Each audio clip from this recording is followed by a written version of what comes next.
हमारे पास एक फंक्शन है F of X is equal to 4x और दूसरा फंक्शन है G of X is equal to x+1। और हमें जो है कंपोजिट फंक्शन फाइंड आउट करना है F of G of X and G of F of x.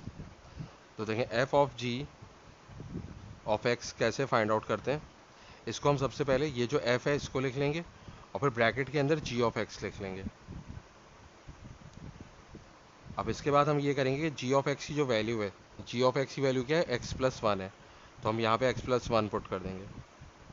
अब हमारे पास फंक्शन एफ ऑफ एक्स जो है वो क्या है, 4x है, यानी कि इस x की जगह अगर हम कुछ पुट करेंगे तो इस x की जगह पे भी वही सेम वैल्यू आएगी। तो देखिए हमारे पास यहाँ पे एफ ऑफ x+1 है, यानी कि यहाँ पे इस x को हटा के हमें x+1 पुट करना है, तो यहाँ पे भी x+1 आ जाएगा इस x की जगह पे। तो पहले हम 4 लिखेंगे और ब्रैकेट में लिख देंगे x+1। तो हमारे पास क्या आएगा, 4 को इससे मल्टीप्लाई करेंगे तो 4x+4। तो ये जो फंक्शन है एफ ऑफ जी ये किसके इक्वल है, 4x+4 के इक्वल है।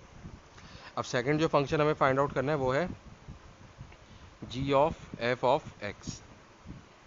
तो ये जी ऑफ एफ ऑफ एक्स को हम ऐसे भी लिख सकते हैं।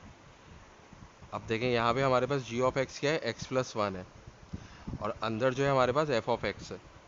तो हम सबसे पहले तो एफ ऑफ एक्स की वैल्यू पुट कर देंगे, और एफ ऑफ एक्स क्या है, 4x है, तो यहाँ पे हमने 4x पुट कर दिया।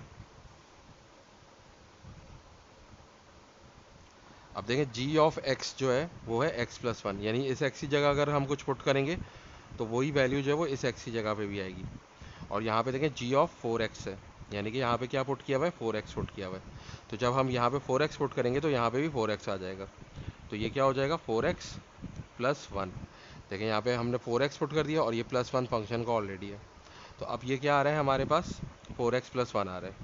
तो देखें जी ऑफ एफ क्या आ रहा है हमारे पास, 4x+1 आ रहा है, और एफ ऑफ जी क्या आ रहा है, 4x+4 आ रहा है। तो देखें एफ ऑफ जी और जी ऑफ एफ ये दोनों डिफरेंट फंक्शन है, ये दोनों सेम फंक्शन नहीं है।